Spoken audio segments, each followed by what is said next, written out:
This is me Tanish and welcome back on my YouTube channel. So guys, मैं आज अपने tuition में हूँ, राइट डायरेक्शन क्लासेस में। तो आज हम अपनी एक प्रेजेंटेशन दे रहे हैं इस टॉपिक पर, जो है हमारा साइंस के क्लास 10th के साइंस के चैप्टर नंबर 11 से। वो है हमारा topic dispersion of light through glass prism. आज हम इस टॉपिक को पूरा डीपली पढ़ेंगे। हम इसमें पढ़ेंगे कि रेनबो का फॉर्मेशन कैसे होता है। ठीक है, सो गाइस बिना देरी करे हम स्टार्ट करते हैं इस वीडियो में। हमको फर्स्ट ऑफ ऑल हम पढ़ने वाले हैं dispersion of light through glass prism. हमको डिस्पर्जन का मतलब पता होना चाहिए। अगर हम किसी चीज़ को हेडिंग को भी पढ़ रहे हैं, अगर हमको उस हेडिंग का मतलब समझ नहीं आएगा तो हम क्या पढ़ पाएंगे। तो मेनली हमारा डिस्पर्जन का मतलब होता है फैल जाना, यानी स्प्रेड हो जाना। डिस्पर्जन का क्या मतलब होता है? स्प्रेड हो जाना, फैल जाना। अब वो हम डिस्पर्जन किसके थ्रू हो रहा है? हमारा ग्लास प्रिज्म के थ्रू हो रहा है। हम देखेंगे, सबको पता है ग्लास प्रिज्म कैसा होता है। ग्लास प्रिज्म हमारा एक 3D स्ट्रक्चर होता है। ग्लास प्रिज्म हमारा एक 3D स्ट्रक्चर होता है जिसमें हमारा जो है 3 रेक्टेंगुलर सरफेसेस होते हैं। यानी इसमें हमारे 2 होते हैं हमारे ट्रायंगुलर सरफेसेस, आगे और पीछे के, और साइड में हमारे होते हैं 3 रेक्टेंगुलर सरफेसेस। ठीक है गाइस, ये हमारा होता है ग्लास प्रिज्म। अब हम देखते हैं कि डिस्पर्जन ग्लास प्रिज्म के थ्रू कैसे होता है। ये हमारा प्रिज्म है। अब मैंने यहाँ पर सन की लाइट रेज डाली। मैंने यहाँ पर क्या करा? सन की लाइट रेज डाली। जैसे ये सन की लाइट रेज हमारे प्रिज्म पर पड़ेंगी, यहाँ पर क्योंकि हमारा जो प्रिज्म है एक 3D स्ट्रक्चर है, इसमें यहाँ पर क्या होगा? रिफ्रैक्शन होगा। और इसमें रिफ्लेक्शन क्यों नहीं होगा? क्योंकि ये पॉलिश्ड नहीं है। जो हमारा प्रिज्म है वो पॉलिश्ड नहीं है, इसलिए यहाँ पर जो है हमारा रिफ्लेक्शन नहीं होगा। ये हमने लाइट चैप्टर में पढ़ा है कि रिफ्लेक्शन कब होता है, रिफ्रैक्शन कब होता है। तो यहाँ पर ये हमारा एक ट्रांसपेरेंट सरफेस है, इसलिए यहाँ पर जो है हमारा रिफ्रैक्शन होगा। इसमें हमारी जैसी रेज जाएंगी, और हमने ये भी पढ़ा है कि ये जो हमारी जो रेज है वो रेयर मीडियम से जैसे ही डेंसर मीडियम में जाएंगी तो वो क्या करेंगी? झुक जाएंगी। किसकी तरफ झुकेंगी? हमारे टूवर्ड्स द नॉर्मल जो है हमारी रेज झुक जाएंगी। जैसे हमने यहाँ पर अपनी लाइट सन की रेज डाली, यहाँ पे क्या हुआ? ये हल्की सी झुकेंगी, ये हल्की सी झुक जाएंगी। झुकने के बाद क्या होगा? ये जो हमारी लाइट रेज जब हमने इस वाले सरफेस से डाली तो ये एक लाइट थी, सिंगल लाइट थी। लेकिन जैसे वो इस वाले सरफेस से निकलेंगी, ये 7 कलर्स में डिवाइड होके निकलेगी। ये लाइट किस में डिवाइड होके निकलेगी? ये हमारी 7 कलर्स में जो लाइट है वो डिवाइड होके निकलेगी। ऐसा क्यों? क्योंकि यहाँ पर जो हमारा हुआ है डिस्पर्जन। डिस्पर्जन का मतलब होता है सिंगल लाइट। जो हमारी थी, जो सन की लाइट थी, सिंगल लाइट थी। ऐसा तो नहीं था कि हमने ब्लू कलर अलग डाला है, ग्रीन कलर अलग डाला है, ऐसा बिल्कुल भी नहीं था। हमने एक सिंगल लाइट को जैसे ही प्रिज्म पर डाला, वो रिफ्रैक्ट होके 7 कलर्स में डिवाइड हो गई। और वो 7 कलर्स कौन से होते हैं? उन 7 कलर्स को हमको याद रखने का एक शॉर्टकट है विबग्योर।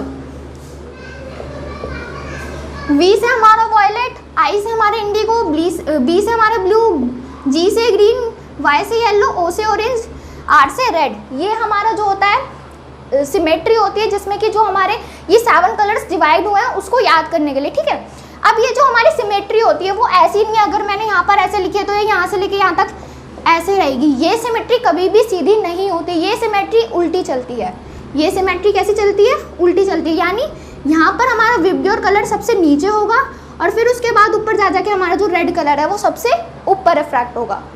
ठीक है, ये था हमारा डिस्पर्जन थ्रू ग्लास प्रिज्म। अब हमारी एक बात आती है, जो हमारे सर आइजैक न्यूटन थे, उन्होंने ये जो एक्सपेरिमेंट था उसको सबसे पहले करके देखा था कि हमारी जो सनलाइट है क्या उसमें कोई कंपोनेंट्स कलर्स भी होते हैं उसके। तो उन्होंने जब ये एक्सपेरिमेंट करा तो उनको 7 कलर्स मिले। कौन से मिले उनको? विबग्योर, यानी violet, indigo, blue, green, yellow, orange, red colour उनको मिले। सिंपली उन्होंने एक एक्सपेरिमेंट उन्होंने सिंगल प्रिज्म के साथ किया, एक एक्सपेरिमेंट उन्होंने किया यहाँ पर उन्होंने एक प्रिज्म और लगा दिया। लेकिन यहाँ पर कंडीशन क्या थी? उन्होंने जो प्रिज्म लगाया था वो उल्टा लगाया था। उन्होंने जो प्रिज्म लगाया था, उन्होंने यहाँ पर उल्टा प्रिज्म लगाया था। उनका मानना था कि वो देखना चाहते थे कि ये जो हमारी सन की जो लाइट है वो 7 कलर्स में ही डिस्पर्स हुई है या फिर और भी कलर्स में वो डिस्पर्स हो सकती है। तो जैसे यहाँ पर ये हमने फर्स्ट ऑफ ऑल हमने सन की लाइट भेजी, रिफ्रैक्ट हुई और 7 कलर्स में डिवाइड हो गई। अब वो यहाँ पर जाकर ये जो इस वाले प्रिज्म में जाएंगी वो कैसी लाइट जाएंगी? 7 कलर्स वाली लाइट हमारी इस प्रिज्म में जाएंगी, और ये वापस से अपना रिफ्रैक्ट होके एक सिंगल लाइट में चली जाएगी। तो ये था हमारा सर आइजैक न्यूटन का जो उन्होंने एक्सपेरिमेंट करके देखा था। तो उन्होंने जो है इससे कंक्लूजन निकाला था कि जो हमारा सन होता है, सन के अंदर 7 कलर्स पाए जाते हैं, यानी जो वाइट लाइट होती है वो 7 कलर्स का मिक्सचर होती है। इस वाइट लाइट के अंदर, सिर्फ एक वाइट लाइट के अंदर 7 कलर्स छुपे हुए होते हैं। उन्होंने इससे एक कंक्लूजन निकाला। तो ये था हमारा topic dispersion of light through glass prism का। अब हम पढ़ने वाले हैं कि रेनबो फॉर्मेशन कैसे होता है।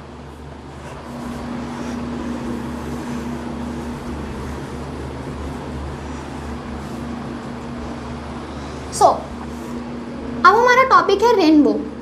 आप सभी लोगों को रेनबो देखना बहुत अच्छा लगता होगा। बारिश के मौसम में अक्सर हमको रेनबो देखने के लिए मिलता है। तो अब हम देखेंगे कि रेनबो एक्चुअली में बनता क्या है, क्या ये कोई जादू है या कुछ और है। इसके पीछे का जो एक हम साइंटिफिक रीज़न होता है, आज उसको जानेंगे। वरना अभी हम लोगों को अभी तक नहीं पता था कि रेनबो कैसे बनता है। तो हम लोगों की अपनी अपनी सोच होती है कि ये जादू है, ये इस वजह से हुआ, ये इस वजह से। लेकिन आज हम इसका एक प्रॉपर एक साइंटिफिक रीज़न होता है कि हमारा रेनबो क्यों फॉर्म होता है, उस चीज़ को पढ़ेंगे। फर्स्ट ऑफ ऑल, जो रेनबो फॉर्म होता है उसमें हमारा रिफ्रैक्शन प्लस रिफ्लेक्शन दोनों इन्वॉल्व होते हैं। जो हमारा रेनबो होता है उसमें रिफ्रैक्शन प्लस रिफ्लेक्शन दोनों होते हैं। हम यहाँ पर ये नहीं कह सकते कि सिर्फ रिफ्रैक्शन ही एक ऐसा फेनोमेना है जिसने रेनबो को फॉर्म किया है, ये बिल्कुल भी नहीं कहेंगे हम ऐसा। रिफ्लेक्शन भी इंक्लूड होता है। और आप देखो, अगर आप सोचोगे कि एकदम रिफ्लेक्शन यहाँ पर कैसे आ गया, तो ये कोई न्यू नहीं है, क्योंकि ये जो फेनोमेना है हमने अगर ऊपर ऊपर से पढ़ें तो ये सिंपल रिफ्रैक्शन से भी हो जाएगा। लेकिन आप इसको डीपली पढ़ना चाहोगे तो इसमें रिफ्लेक्शन का भी हाथ होता है। ठीक है, तो अब हम रेनबो को पढ़ेंगे। रेनबो हमारा कैसे बनता है? हमारे एनवायरनमेंट में हम देखते हैं अक्सर रेनबो तब बनता है जब बारिश होती है। बारिश होने के बाद जो है हमारे नेचर में जो है ना, बहुत छोटी छोटी बूंदें रह जाती हैं। किसकी? वाटर वेपर्स की जो है बहुत छोटी छोटी बूंदें हमारे एनवायरनमेंट में इधर उधर घूम रही होती है, जो कि हमको नेक्ड आइट से दिखेंगी ही नहीं, बिल्कुल भी नहीं दिखती। ये जो छोटी छोटी बूंदें हैं वो हमारे एनवायरनमेंट में घूम रही हैं, और ये किस चीज़ की तरह वर्क कर रही हैं? ग्लास प्रिज्म की तरह। ग्लास प्रिज्म की तरह।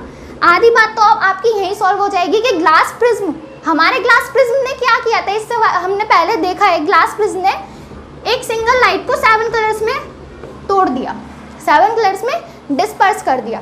ठीक है, तो ग्लास इसमें हमारी जैसे हमारा बारिश होने के बाद सूरज निकलता है, तो ये जो बारिश की बूंदें होती हैं, यानी जो वाटर वेपर्स हमारे एनवायरनमेंट में रहते हैं, वो क्या करते हैं? रिफ्रैक्शन करके जो है वो एक कॉन्स्टिट्यूएंट लाइट जो होती है वाइट लाइट को 7 कलर्स में डिस्पर्स कर देंगे, जिससे जो है हमको वो रेनबो फॉर्मेशन दिखता है। अब हम इसको अगर थोड़ा बड़ा करके मैं आपको दिखाऊं कि एक्चुअली में होता क्या है वाटर ड्रॉपलेट के अंदर।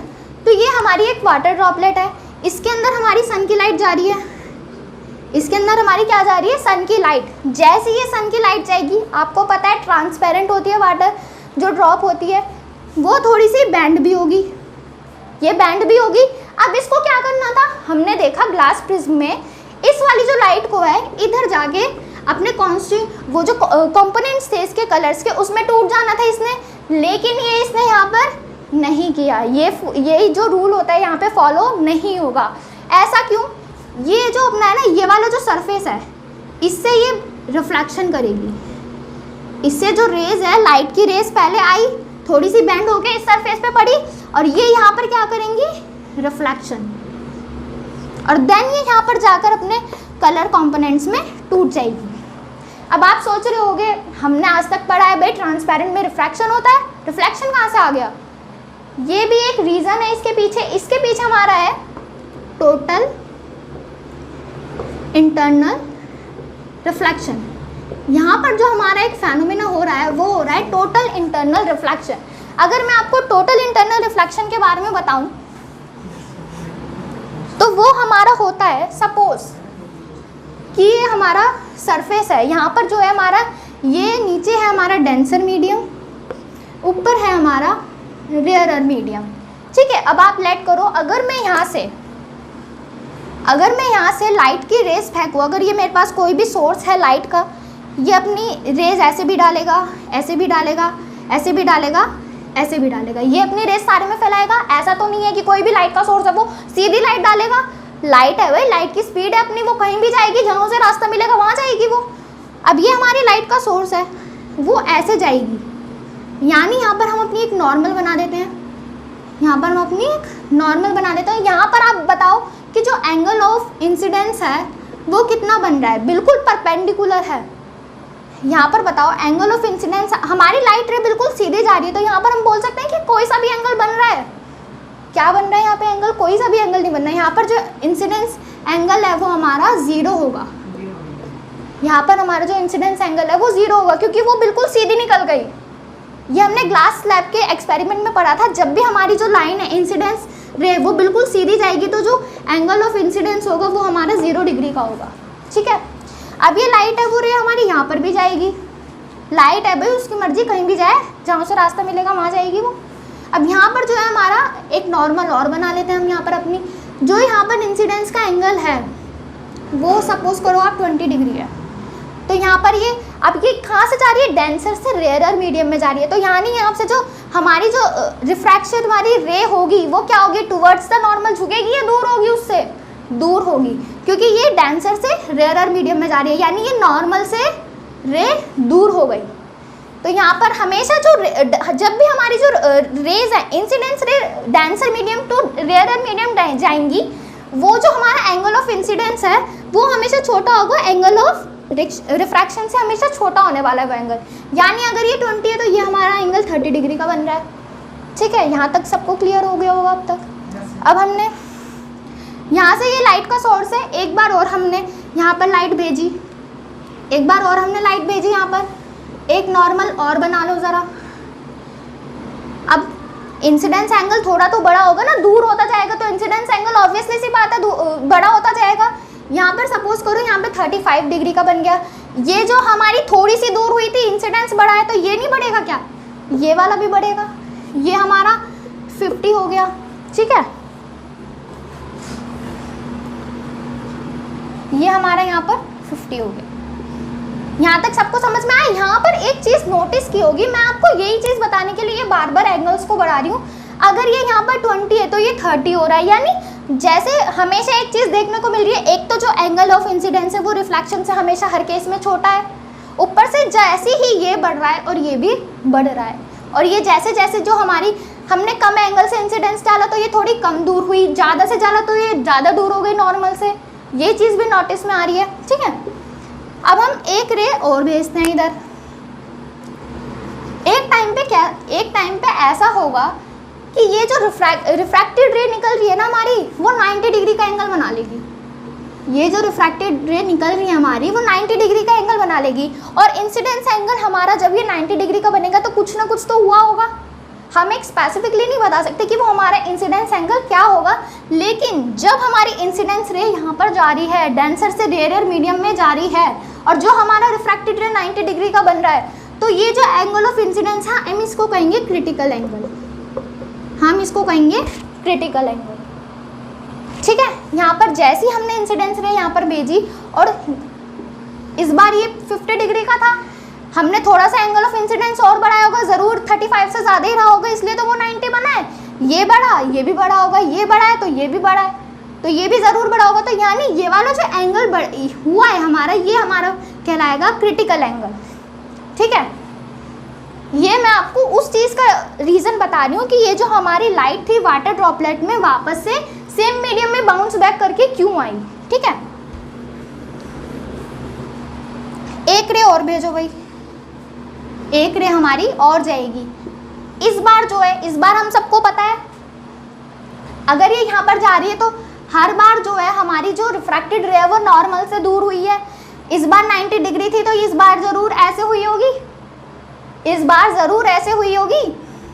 ये हमारा कुछ भी इंसिडेंस एंगल है, तो यानी ये वाला जो एंगल है हमारा वो हमारा 90 डिग्री से बड़ा आ रहा है। इसी को हम कहेंगे total internal reflection. Total internal reflection. इससे आपको क्या पता चला कि जब हमारा जो इंसिडेंस एंगल है, फाइनल वाला जो हमारा इंसिडेंस एंगल है वो क्रिटिकल एंगल से बड़ा होगा, तो जो हमारा रिफ्रैक्टेड एंगल है वो भी 90 डिग्री से बड़ा होगा, और वो किस मीडियम में बाउंस बैक कर रही है, ये हमारा डेंसर मीडियम था, ये हमारा रेयरर मीडियम था, वो वापस सेम अपने ही मीडियम में बाउंस बैक कर रही है। यही जो फेनोमिना हुआ है हमारा रेन ड्रॉपलेट्स में हुआ है। यहाँ तक आई थिंक आप लोगों को कोई भी प्रॉब्लम नहीं होगी जो भी मैंने बताया। हमने इसमें देखा, एक बार मैं समरी दे देती हूँ आपको, कि ये हमारा नीचे वाला डेंसर मीडियम था, ये हमारा रेयरर मीडियम था। इसमें मैंने कोई यहाँ पर लाइट का सोर्स लगा दिया जहाँ से सारे में लाइट फैल रही है। अगर ये बिल्कुल 0 डिग्री पे जा रहा है, इंसिडेंस एंगल प्लस नॉर्मल के बिल्कुल 0 डिग्री पे जा रहा है, तो यानी हमारा इंसिडेंस एंगल 0 है। लेकिन जैसे जैसे ये दूर होता जाएगा हमारा इंसिडेंस एंगल भी बढ़ेगा और साथ में हमारा रिफ्रैक्टेड एंगल भी बढ़ेगा। एक टाइम ऐसा आएगा जो हमारा रिफ्रैक्टेड एंगल है वो 90 डिग्री से बड़ा हो जाएगा, सॉरी रिफ्रैक्टेड एंगल जो है वो 90 डिग्री से बड़ा हो जाएगा। तो यानी जो वो बाउंसिंग बैक होगी ये वाली रिफ्रैक्टेड रे की, वो सेम मीडियम में हो जाएगी। इसी फेनोमेना को हम कहेंगे टोटल इंटरनल रिफ्रैक्शन। इतनी बात अगर आपको क्लियर होती है, हम वापस अपने वाटर ड्रॉपलेट्स पे आते हैं।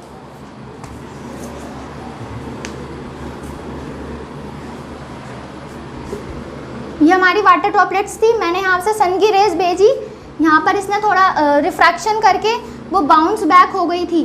अब तो आप सब लोगों को रीज़न पता चल गया वो बाउंस बैक क्यों हुई, because of total internal reflection. ठीक है, ये बाउंस बैक हो गई वापस से अपने ही इसी वाटर ड्रॉपलेट्स में। एंड देन जब वो फाइनली यहाँ पर बाउंस बैक हो गई तो यहाँ से अब वो किस रे में निकलेगी, स्प्लिटिंग ऑफ 7 कलर्स। यहाँ से वो निकल जाएगी 7 कलर्स में स्प्लिट हो गए। तो यही हमारा फेनोमेना होता है जिसकी वजह से जो हमारा है रेनबो फॉर्म हो जाता है। ऐसी जो है हमारे एनवायरनमेंट में पता नहीं करोड़ों लाखों जो भी हमारी वाटर ड्रॉपलेट्स होंगी, वो जैसे ही हमारी वाटर ड्रॉपलेट्स के अंदर सनलाइट जाती है, एक रिफ्रैक्शन हमारा यहाँ पर हुआ जैसे ही वो फर्स्ट बार इसमें घुसी वाटर ड्रॉपलेट्स में। दूसरा फेनोमेना हुआ हमारा रिफ्लेक्शन का, क्योंकि यहाँ पर ये अपने सेम ही मीडियम में बाउंस बैक करके आ रही थी तो टोटल इंटरनल रिफ्लेक्शन हुआ।